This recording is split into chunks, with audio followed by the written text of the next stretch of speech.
Thank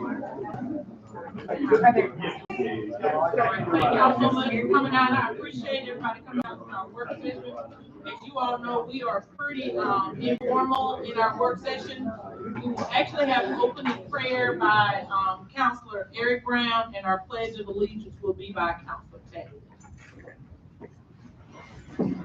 Let us pray. Father, thanks so much. Thank you for all the many blessings. And thank you most of all for all the patience you have with us every single day. Thank you for always allowing us to walk down the wrong road. Thank you for all the wrong decisions to help us, A, see your grace, and B, to see where we can learn. As always, Father, we ask that you watch over everyone sitting here. Give us the counsel, the wisdom to make the right choices, to do what is right in your eyes, Father, for this wonderful little town that you've all blessed us to live in. So just continue to be with us, Father. Continue to watch after us and continue to love us. We thank you very much. Amen. Amen. Take the flag.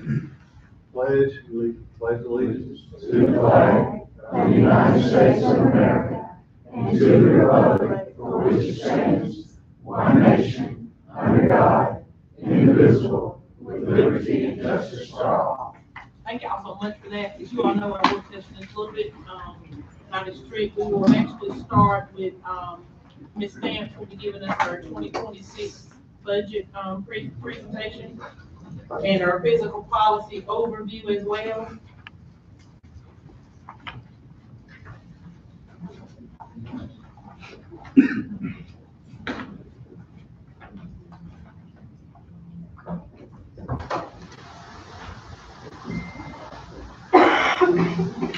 Good evening, everyone. Good evening. Council. Okay, so, now most people say when they're gonna do something, they're gonna talk about the good, the bad, and the ugly. But, since I try to be positive, I'll say we're gonna talk about the facts, the variables, and decisions, okay? All right, so let's talk about the facts. General fund analysis for 25. As of yesterday, August 17th, total revenue received is 23.7 million, which is about 75.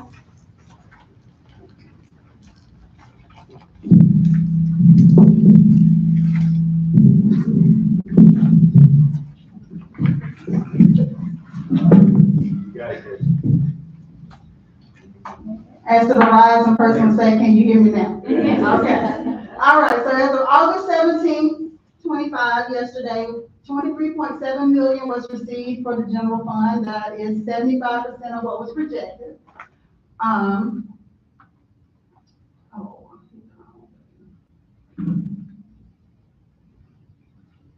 For positive, probably not having a good day.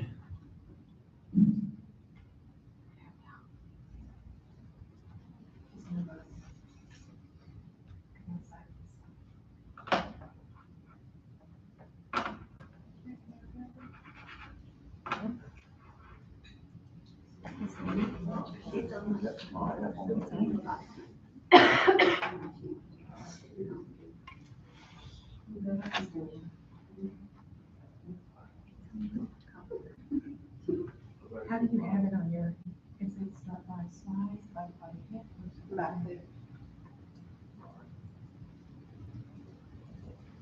I think maybe input needs to start again because it looks like it's in paint mode and you're making little dots on You're it. right, okay. Maybe, what does it say? Just like all your little dots you made. Okay. Yeah, just Now start we'll over. start slide. Mhm. Okay. Now she's good. That's it. More? Look again.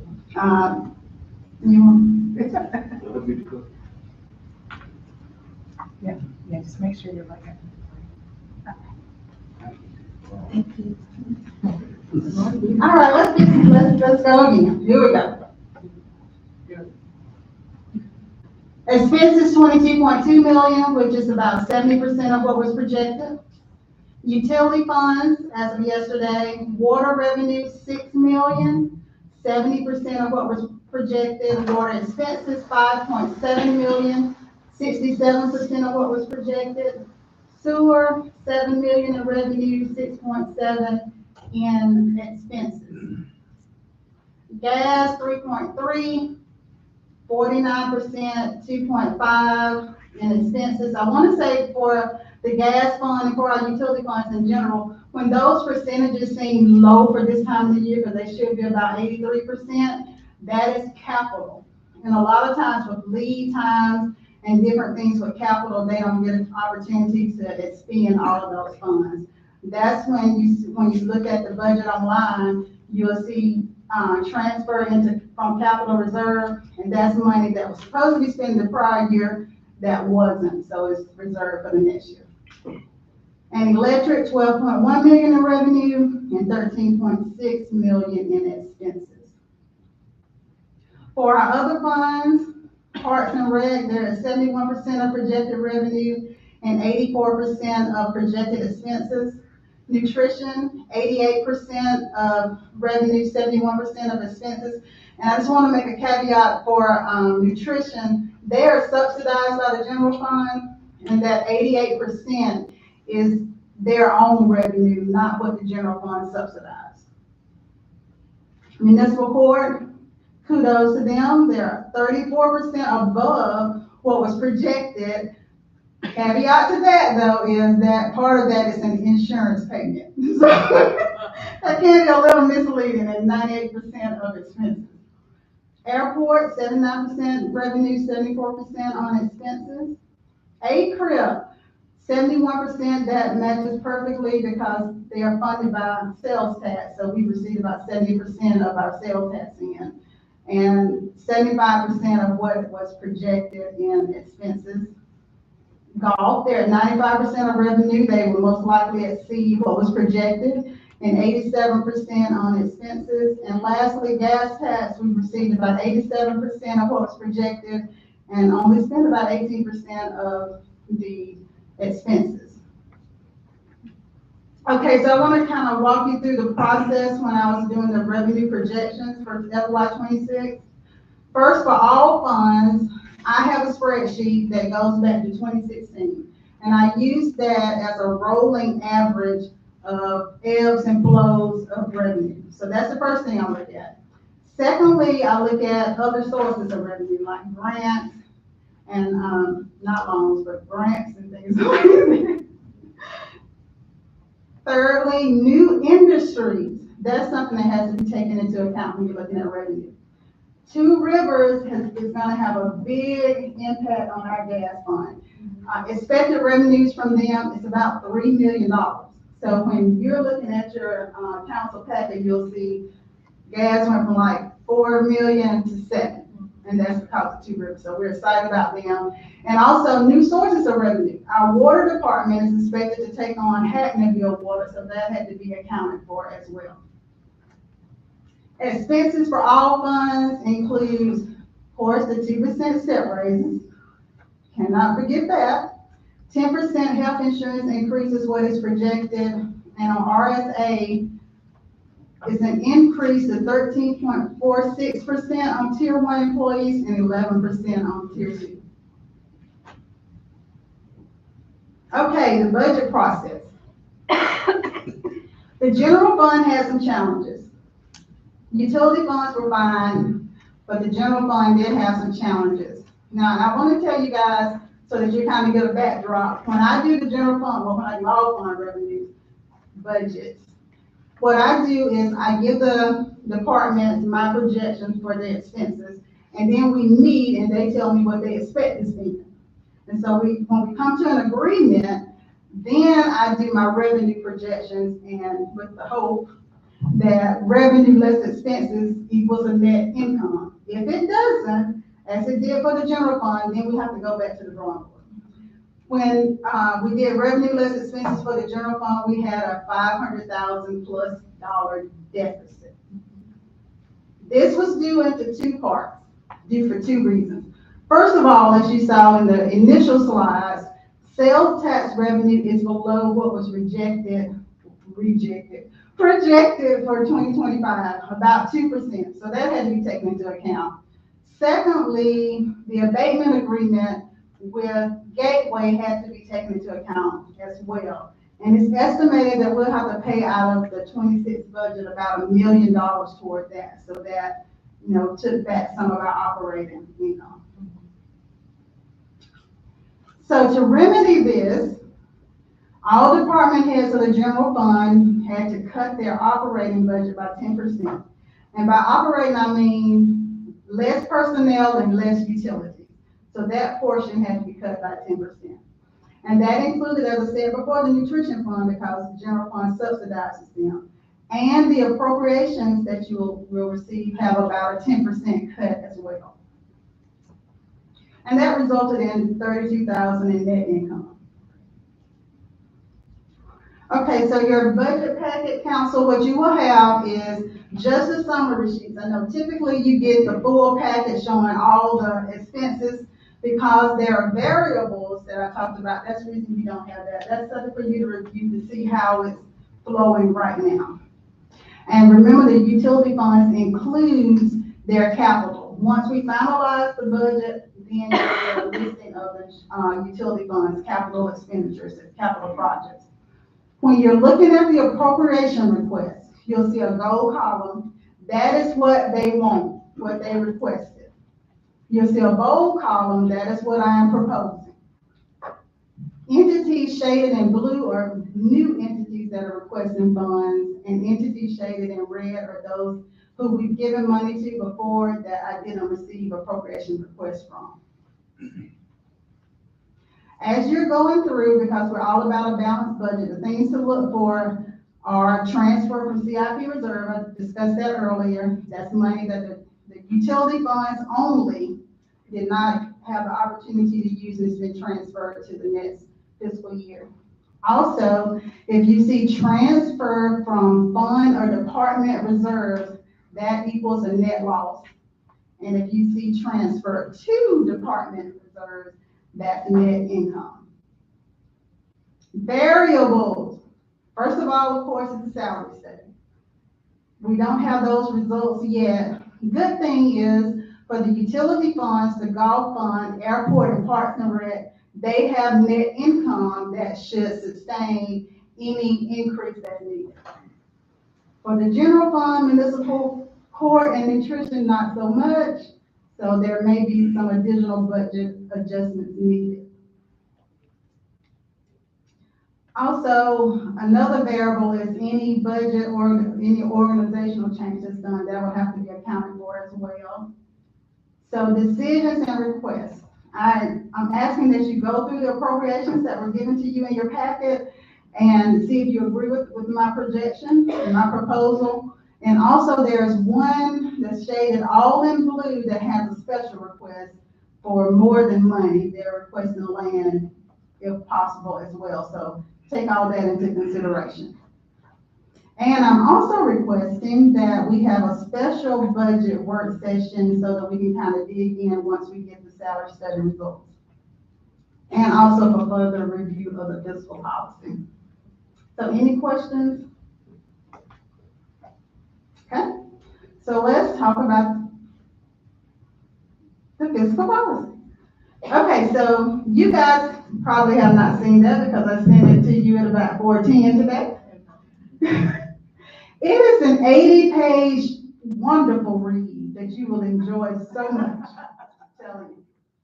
But it should cover pretty much anything dealing with the finance. It's all about the finance umbrella, okay? The purpose of the policy, from my perspective, is for it to serve as a manual and a guide for employees. Should be everything in there from the finance perspective that they will need to know what to do. They'll know how to do a purchase order. They will know when they travel what they're supposed to do, what the AP job, everything is in there. So if an employee can come in and read that document and they will know how city processes work. That's my first reason for that. Secondly, it removes an audit exceptions. It talks about segregation of duties, which was an audit exception, budget process, an audit exception, and our asset policy, which is in there, but we're still trying to tweak it. And thirdly, internal controls. It will help prevent employee fraud, prevent collusion, because we don't want everybody employees, getting together with the business, to get kickbacks, as well as security. it secures the council because there are things in place to make sure that you make good decisions as well as our employees. And lastly, continuity. So it doesn't matter who's sitting in these seats, who's the mayor, or even who's the finance director, although I hope to be that until at least FY 33. So it doesn't matter. The policy will ensure that the process is continued without a problem. Okay? Reviews. I had this policy reviewed by several people to make sure I was accurate in what I said. First off was the finance team. So that was the revenue department, the purchasing department, and the accountants, AP, and payroll. Next, it went to human resources and the city clerk. And that was because those two offices work closely with my department. Then it went to both groups of our auditors for them to review. After them, our labor law attorney that we used when we had the DOL issue. A bond group from Birmingham reviewed it. The city's financial advisor reviewed it. And lastly, it went to all of the department heads for their input as well. Highlights. So it's a couple of things that I want to highlight. First off, when you read it, you'll see the reserve policy. That's important to me because it will help guide our financial decisions. If the general fund, as it's stated, the reserve has to be at least 30% of annual expenses. Any decision we make should not cause that to go below that 30%. Secondly, the council data requirements. It reads, council shall require for debt financing, if it's proposed, a financial analysis that analyzes the long-term effect on the city. So anyone who presents anything to you should have an analysis that shows how it's going to affect your city for 1 year, 5 years, and 10 years. Because we don't want to just make a good decision. We want to make the best decision. Okay. Next is the grant policy, the same way. We don't want to accept a grant that's going to cause a hardship in the end. We may get $500,000 up front and it may require us to add $300,000 to the budget going forward. So we want to make sure everything that we do benefits the city from the best decision, not a good decision. And lastly is procurement requirements. And it's same thing, a financial analysis. The financial packet will, as I said, 5 and 10 years, how it affects the city. So that's just to make sure we make good decisions. Considerations. I want you guys to consider that it's a draft. It's about 90% complete. When you're going through, you'll see some areas that are shaded in gray. Those are still under construction, if you will. Also, if there are any questions, please email or call me, because if we have when we have the work session, I want to make sure that I can answer your questions in depth. And lastly, I would like for it to be effective on October the 1st, 2025. Okay, any questions for me? We gotta go read an 80-page document. It's good reading. I'm telling you, you're going to be so intrigued. I would like to say, I appreciate you go ahead and get a 10% cut, because you saw it, there'll be a shortfall, and not leave it to us, but say what we want to cut out. And then also, we plan for the future that the city council will make a decision financially, so based off good information, that way we know the decision we're making. If we agree, will be good financially for the city. If we don't agree, it's on us for making a bad decision because of us. So thank you for doing that. When you were talking about like gateway taxes, because I can't remember, are those on our calendar year or a true calendar year? It's on our calendar year. So it runs from October to. Right. Mm-hmm. Anyone else? I guess that's just the first payment, to get them, but was it 7.2 that we've got to pay back? The total with interest is about 9. Okay, so hopefully we'll gain more money from it as it stays there longer, so we get that paid off sooner than 9 years then. That's the hope. It's capped. Yeah. It's also capped each year. Like this year, $970,000 is the max they can get credit for. Right. Next year it goes to like $1 million, then it goes maybe to $1.5 million, steps up as the length gets longer. The quickest thing paid off 7 years. Right. So we The got, longest would be 10, and if it isn't paid off in 10, it's wiped away. Right. was it not a million you said pay out, or did you just estimate it up? No, that's based on the entities that are there, because it's for all entities at the shopping center, that's for all the businesses, the projected from what they've done in other cities and compare what they've done so far here in El City. So in May, for example, in May, they were at 572,000 of the 971,000 we can possibly get. But if they, anything over 970,000 will go to our general fund. Sounds like they're doing well then. They're real. They're doing very Any other questions? Okay, thank you. Thank you, ma'am. I'm sure we'll be getting some questions to you. Now we will talk about organizational chart, restructuring. And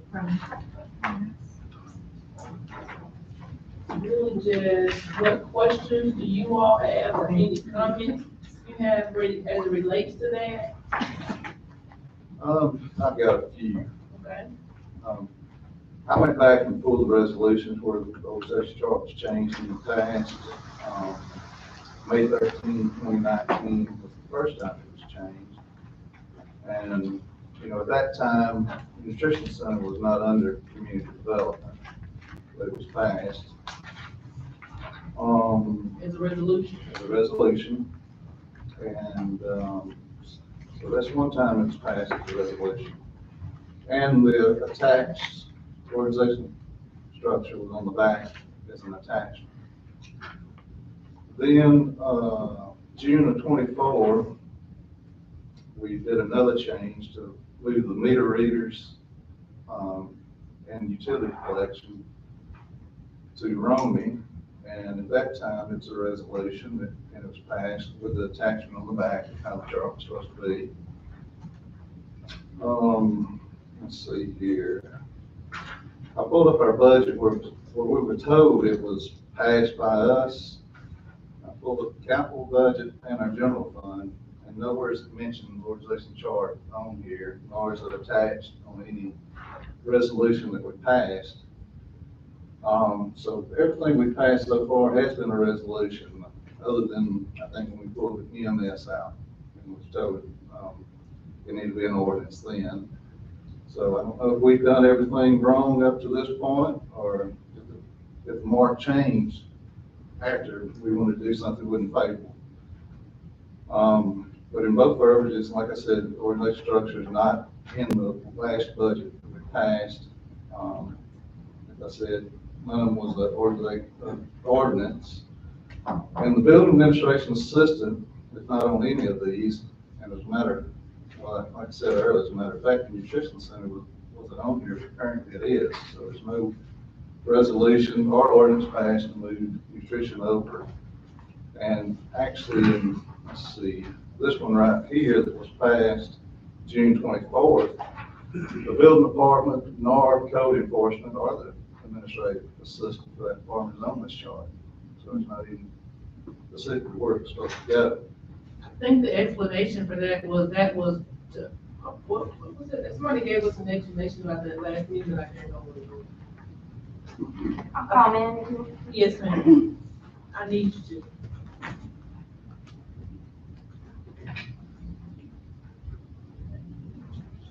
Okay, no.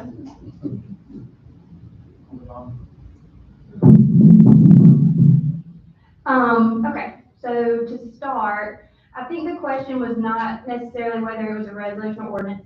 The thing was whether it, was of a permanent nature. So the creation of the department was the difference.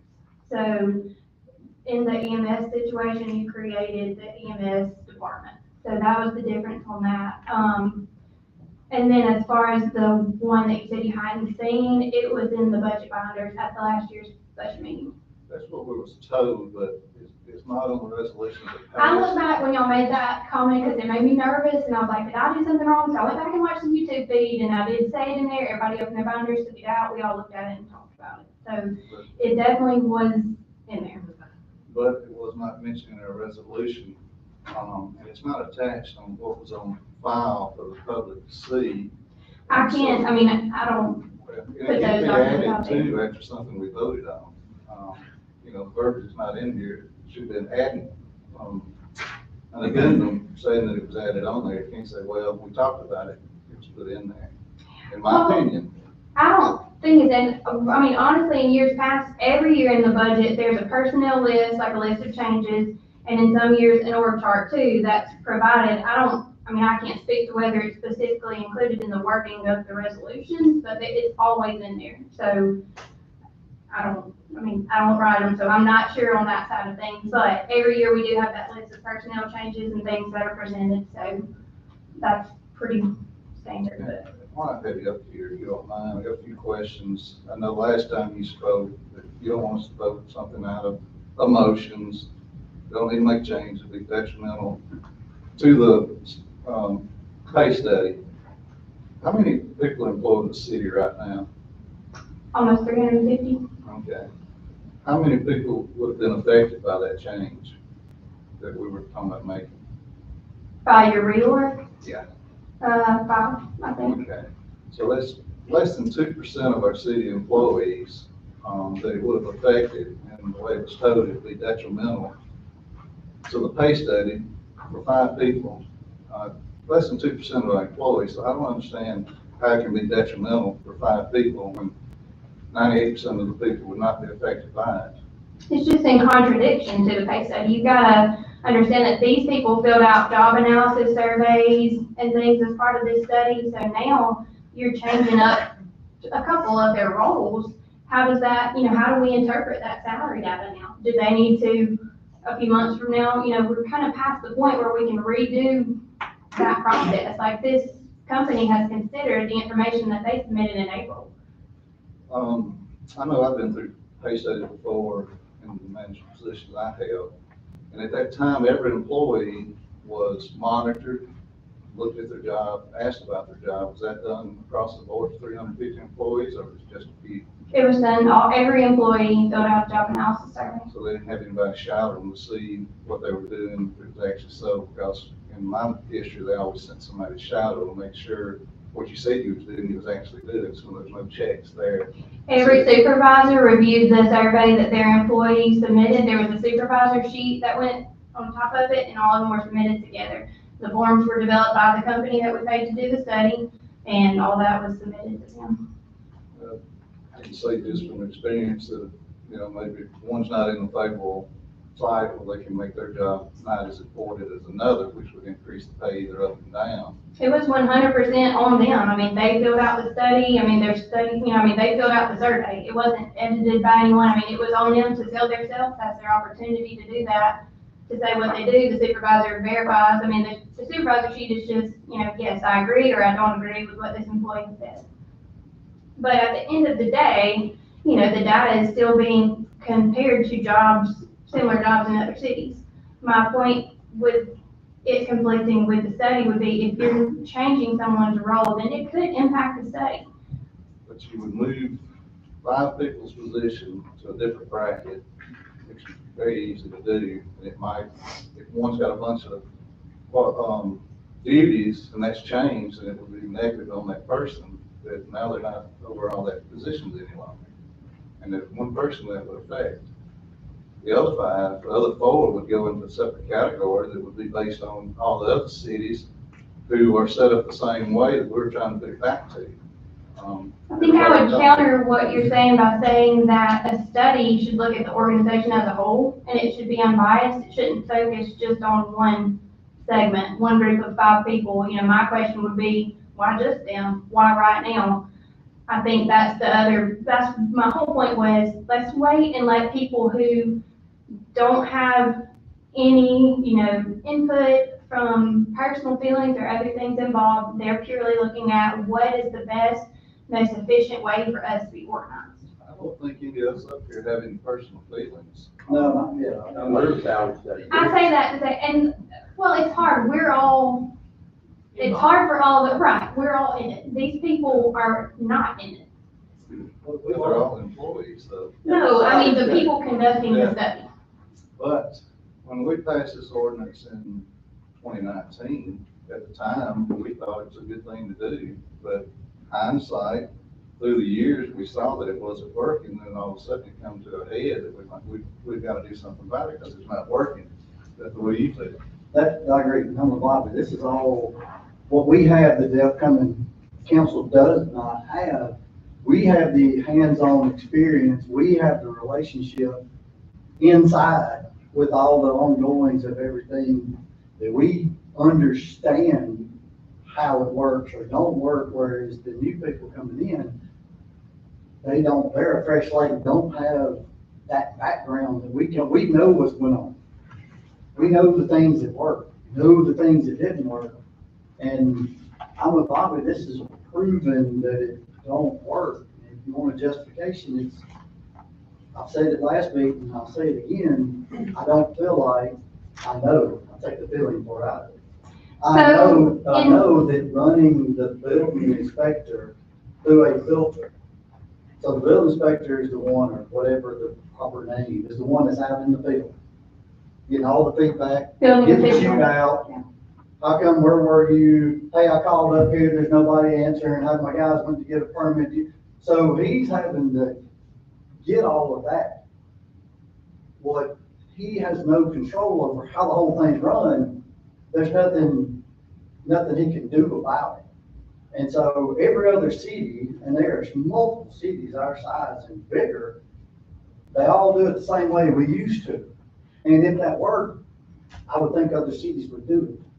Look, I'm not a big advocate on that. I'm just saying, but the other thing, I would say is, if y'all truly are gonna move forward with that, talk to our internal people too. Don't just, you gotta get both sides on things. I'm just gonna, I again am gonna repeat what I said last time, which is timing is not great. In my opinion. My question is, the resolution passed, correct? It So did. what legal bound are we not to enforce it? I think the other issues where the resolutions were not just there was part, that it needed immediate consideration, a vote for immediate consideration if it was permanent in nature. The other thing was the wording was not right in the bottom part. So it only adopted that org chart that was attached. It didn't amend the positions, the personnel authorization list, and it didn't amend the budget. So it was like kind of one piece got done, not the whole, we're not capturing the whole picture there. So So, why are we going back and voting on the whole picture? We need to add the things that need to be added and vote on. It's gotta be put together in one document, you can't piece We it. got, Bobby, unless Not legal. proven differently, he's got, where we supposedly changed and it's not even written in a resolution or worded or attached to the minutes. And you can add an addendum if we needed to, as it relates to budget and what else you say? Just me. the personnel Personnel authorization, authorization chart.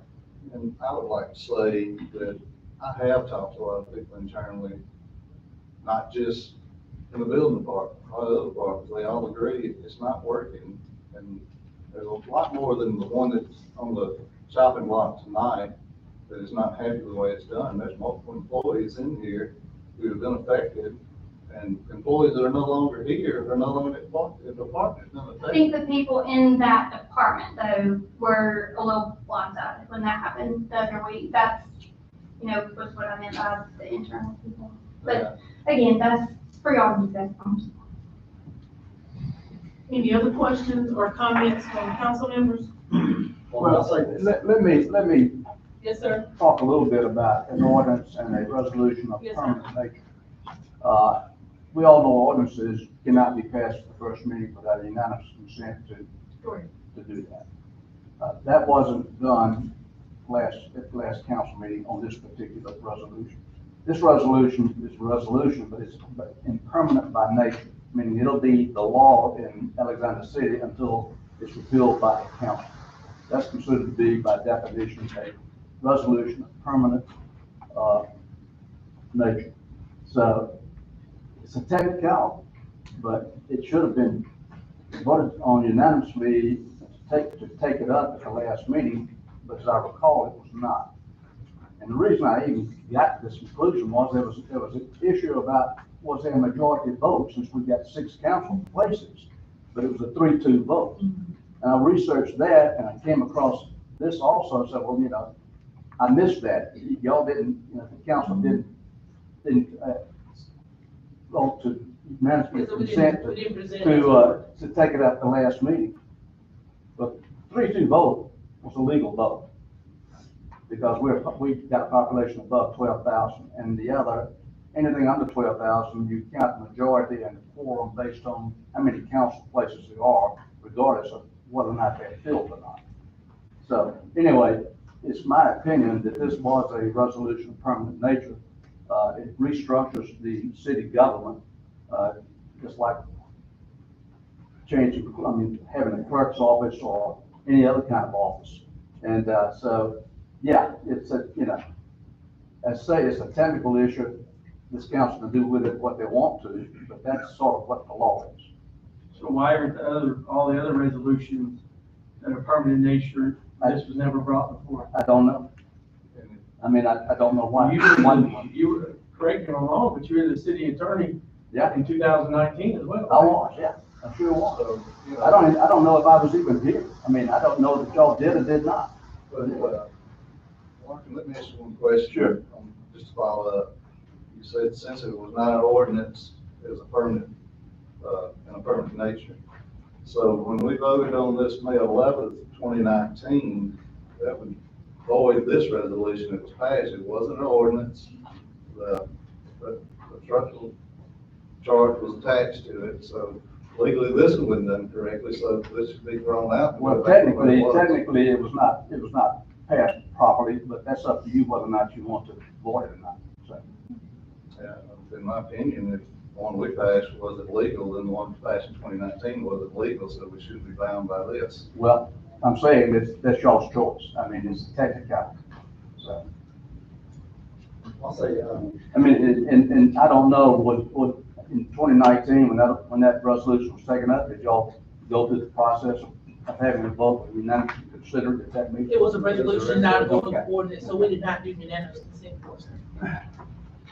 So that being said, I would say this is no voided because it's done incorrectly, so we shouldn't be following it anyway.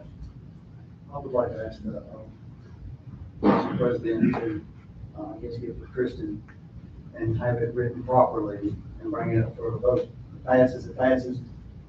That's my thought. My thoughts are Have it that, worded as Kristen sees. my thoughts are we actually go back, reword it, add everything in that Kristen talked about, and then re-vote on it, and that way we know that it is ironclad, there's no questions, there's no probabilities about it. You all can vote again, and we'll go from there. So our next council, It needs to be an ordinance, it needs to be an ordinance. right? It needs to be an ordinance. I would say yes. But that it can be a permanent resolution. long as That we doesn't actually matter. unanimous consent. Ordinance, personal, resolution of permanent nature are the same, they're treated the same by law. As long as we And actually the unanimous. definition's the same. So in this, if y'all do this and choose to do another permanent resolution, you can rescind what you did last Monday, a week ago, 2 weeks ago. But I agree that it needs to be full bodied, Right. yeah, Allow Kristen yeah. to write it up as it should. So going forward, Direct us. yeah, going forward, I will actually get with Christian and Stephanie, and we will figure out what we need to do to get it done, and we will have it on our next council meeting for, a council vote. And we will take care of anything we need to rescind, then we'll take care of all that then. Any other questions or comments from anybody? At this time, the council has the opportunity to talk about the, Jay Taylor appeal. Is there any questions or comments you all would like to make on that? Not for Jay, it's for actually us. This is our conversation. Yeah, I actually got several that I need Jay to clarify. Okay. Have him Oh, come we up. can, I'm sure you do. I didn't know it was back there, but I'm sure you will. He may not want to. Or you know. And before I start, I want to say that my comments tonight aren't an attack on anybody, because I have disagreed with a lot of people in this room, and I've always gone back and said, I disagree with what you stood for. I always, say it's nothing personal. So, Jay, I've even disagreed with you several times, but I've always come back and said, it's nothing personal, but I'm gonna be the voice of my constituents and stand up what's right. So if I offend somebody tonight, I apologize, it's not meant that way. It's just meant to state some facts. So, let's see, I got ahead of myself. That's it. On the confirmation program and the life safety structure program, can you explain the difference of both programs?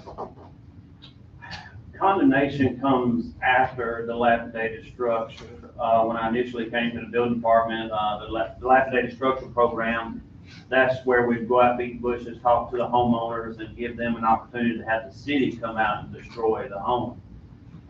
If we couldn't get any traction with that, then it would be turned over to the condemnation process, which just, we forcibly, I guess, taking it down without the permission. The condemnation is essentially just taking ownership of that property until we get it demolished. And the dilapidated structure was, of course, the city coming in.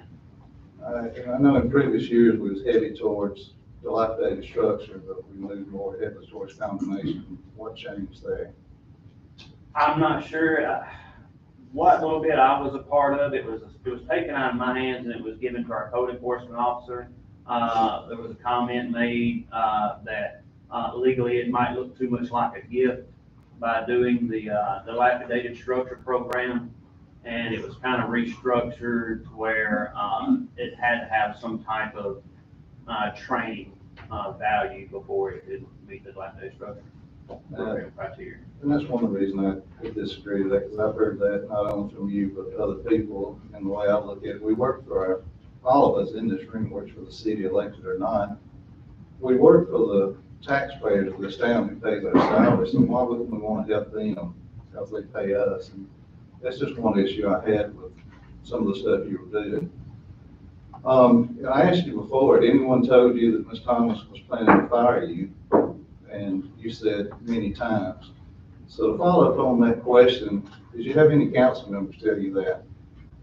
I had one, I believe, two council members. I'm not 100%. I can't say definitively on the second one, but I do remember one, and I believe there was a second, so I don't want to say. And just so the folks know, it was me that told him. Do you remember when I told you that? Oh, back. Was before you had your evaluation in 2024. I believe it was, yes. And that's when I first heard, before you had your evaluation, that you had a target on you, that you were looking to be fired. And at that time, you said to me, I don't have a problem working with my supervisor. I don't have any issues. And so at that time, you stated you didn't have any problem with it, but something changed somewhere between the time I told you and the time you got written up, and you had your evaluation. So just follow up on that. Prior to your 8 years prior, did you ever have an employee evaluation done by another supervisor? No, sir.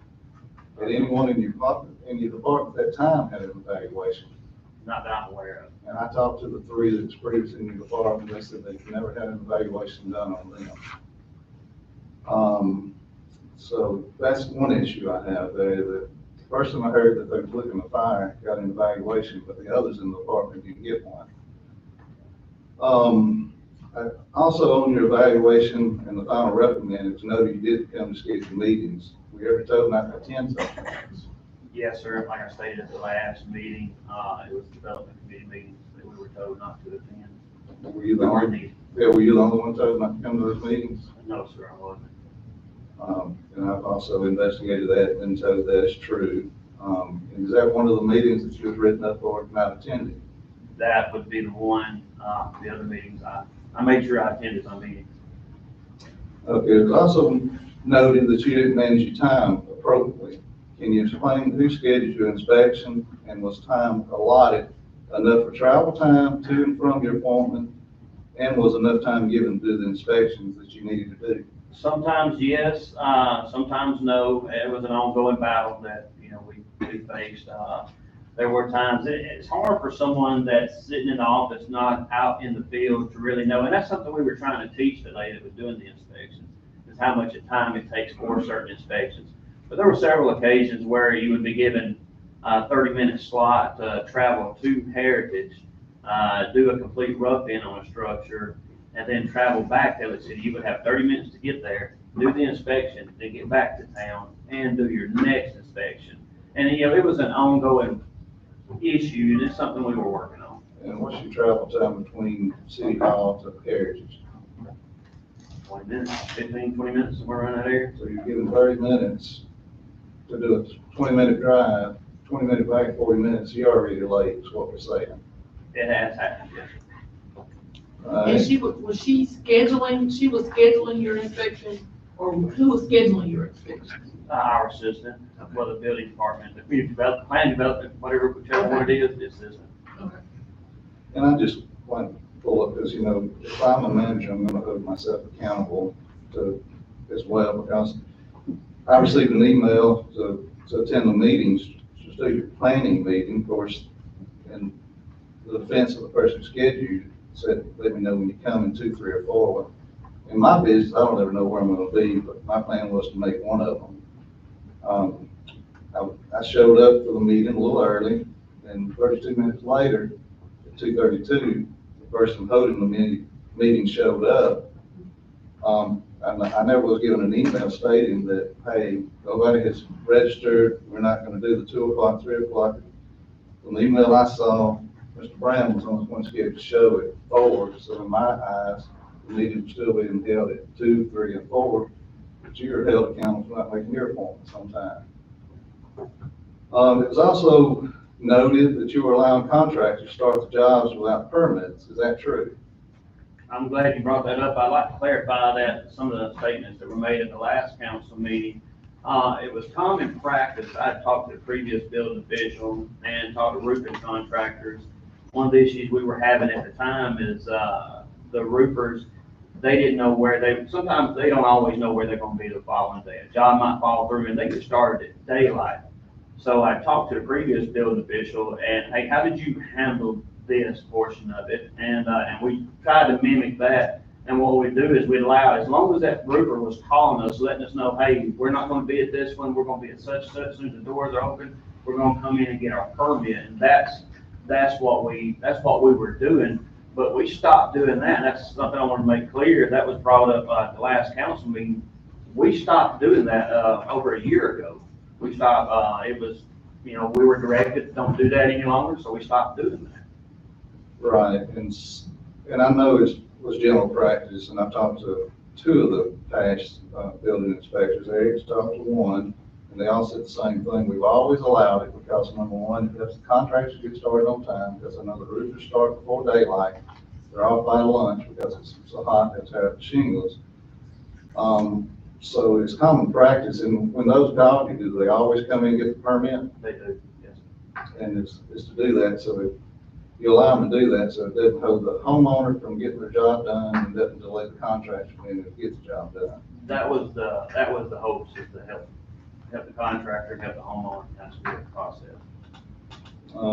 Have you got, after that happened, were you getting a lot of complaints from the contractors and homeowners because they couldn't get the job started with her because they had to wait for the city to open? Mainly from the contractors. A lot of the roofing contractors were upset. And yeah, I had quite a few colorful phone conversations with some of the roofing contractors, but. And that also made your job more difficult. It made it was a headache at times, I would say that. You know, because you really don't know what to tell the guys. Hey, you know, I'm sorry, this is the way it is. This is how it has to be. The PLL that was talked about in the previous meeting, it's part of your job to know who puts in the information you need to schedule inspections, and can you explain how it works? The PLL portion, it was broken down to a couple of different areas is how I would describe it. You have the initial intake, and that was handled by a certain individual. And they would take all the information, utilities, you know, everything that is needed, unless it was a plan review. And a lot of times during the plan review, the way it's set up is the actual contractor or the owner is supposed to be able to put that information in, and then it just kind of gets reviewed to make sure the information accurately, you know, is depicted on the plans. Everything lines up, then it gets approved, then it gets just moved down. It has a workflow that it goes through. and 3 or 4 boxes have to be checked, and then the inspection process would start. Well, if the information wasn't put in correctly, had you ever been scheduled to make an inspection and get there to find out everything wasn't as you were told? I have, and let me go back on that as well, and, this might, put it in more of a negative light on my end, but early on PLL, I was not using PLL to its fullest potential the way I was doing it. I would go out and do the inspections on my schedule, and I would come back in the afternoon and I would plug everything into PLL. The way PLL is designed and set up, when you pull that up now, if you pull up everything, and you have to dig in there, but you can find whether or not it's permitted or not. And that was some of the mistakes that I had made early on, was not using PLL to its full potential. Well, do you think do you and everyone in your department fully understand how to use the PLL? Oh, no, sir. There's only certain areas that, I would say that I'm proficient at. And, each person kind of has their area that they're really good at. As the building official, initially when it was brought in, it stated, the building official needs to have a general overall knowledge of the whole PLL working system. And that's what we try to do. We work hand in hand with GIS. Ms. Caroline was here at the time when we worked with the company that was building PLL. So there were several meetings we were involved when they were actually building the process. But eventually it got down to where, this is your portion, this is their portion, and that's kind of the way it went. But as far as fully understanding, that thing is, there's a lot to it. It's a really valuable tool, but there's just a lot to it. And I asked that because I did fact check. I talked to Jerry, and Jerry said that out of your department, you probably have the most knowledge of it, but you don't have fully understand on it. So you've been held accountable for something nobody in your department fully understands how it works. I would say, my response to that would be, I would say that in my area, yes. And knowing a little bit about all the areas, but there are some areas that, and I appreciate Jerry saying that, but there are some areas that I wouldn't be able to handle from this mountain. Yeah. For sure, unfortunately, that they do. So I'm going to carry on so I can keep this thing moving forward. When you were notified about obtaining a new certificate to continue your duties as building inspector, were you given all the materials up front and allowed time to study for the new requirement? Well, I was given, these are the certifications you need to get, and that was it. I had to do some research and find out what books were required. Don't know if there were any classes for that or anything, but I had to buy the books, get the books ordered and all that kind of stuff, so, but I had to track down the books that I needed.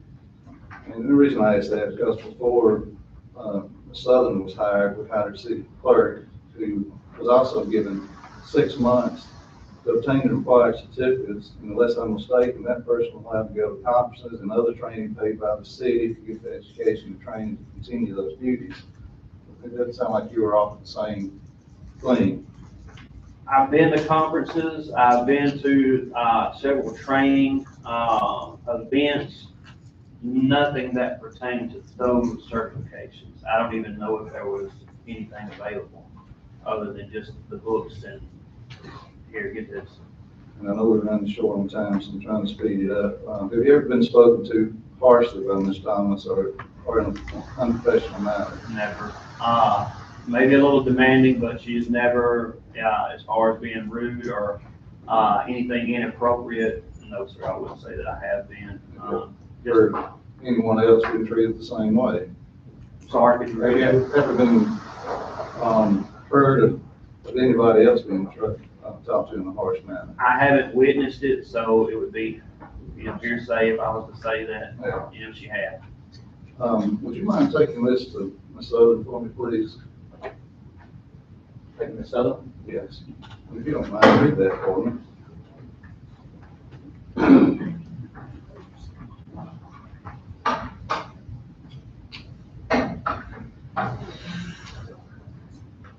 And also the date that I signed that. December 24th, 2022. Complaint letter for unprofessional behavior. Dear Honorable Mayor Baird and Kathy Rayleigh, I'm writing to bring attention to the unprofessional behavior that I have observed from an Alexander City employee. Amanda Thomas has been very unprofessional in her conduct at the workplace. This is not right. Amanda's not here. I mean, This is just a follow-up on the defense on why some people are treated differently. I'm opposed to this 100%. But right now, Robert's Rules of Order, I have the floor. Go ahead. You're correct. So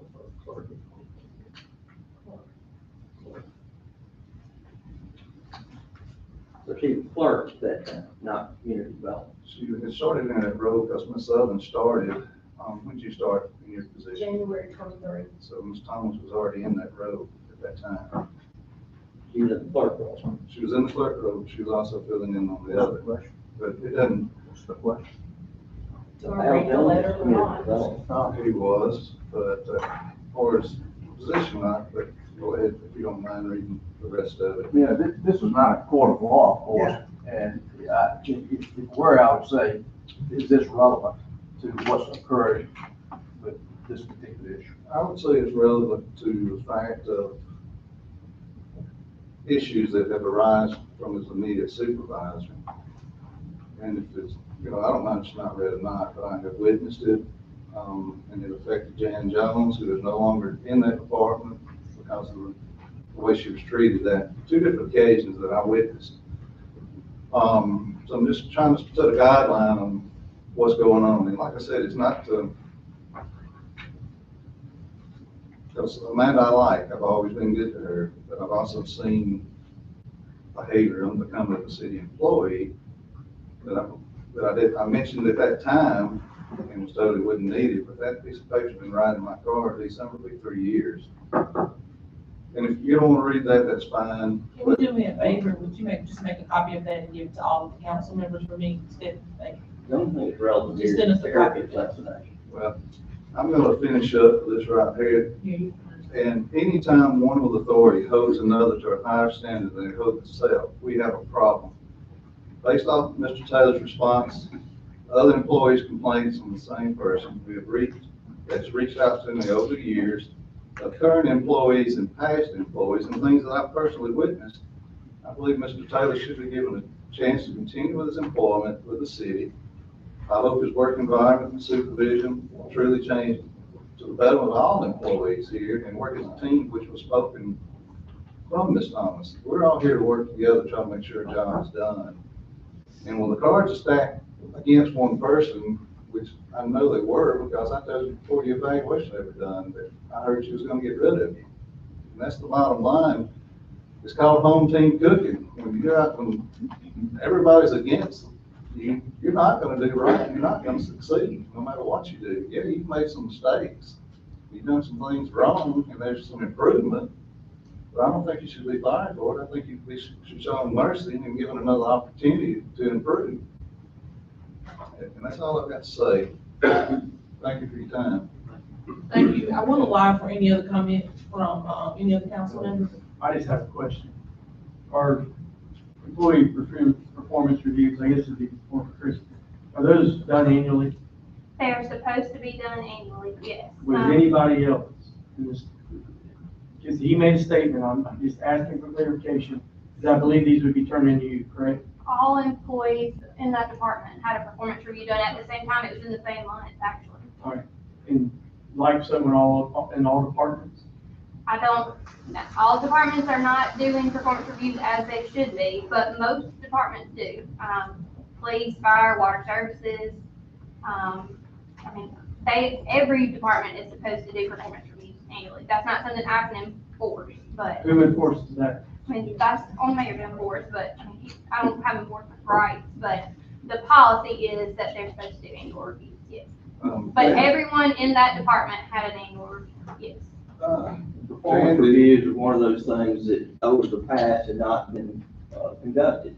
One of the things that we've initiated in this administration to hold people accountable and to initiate that. So that's what we've done. We try to push them and make the department heads and the employees make sure there is an evaluation. So we have documentation.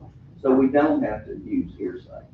It sounds like we're not doing it across the board. We're trying. They are Anytime supposed you to be initiate doing- something, it yes. takes time. It is in the policy that it's supposed to be done. Follow company policy in my company, there's hell to pay. Well, Well, but all, then do all department heads get. Okay, two stop, department everybody heads stop, get- 1 minute, stop. Mr. Phillips has the floor. Kristen, in the water department, do they have certifications they have to pass Yes, as a requirement of their job? yes, in certain jobs, In the fire departments, yes. same thing? We're, if you had opportunity, if there was opportunity, number one, I think some of what went on here tonight is character assassination, and, I don't approve of it. But I will say that if you were given instructions, you signed the instructions, and you either did not or could not pass what was required of your job. I'm just telling you, in my job, I would be terminated. And the thing we have to remember is all this was put together, and I have nothing against Jay. He's been friendly to me, nothing against him whatsoever.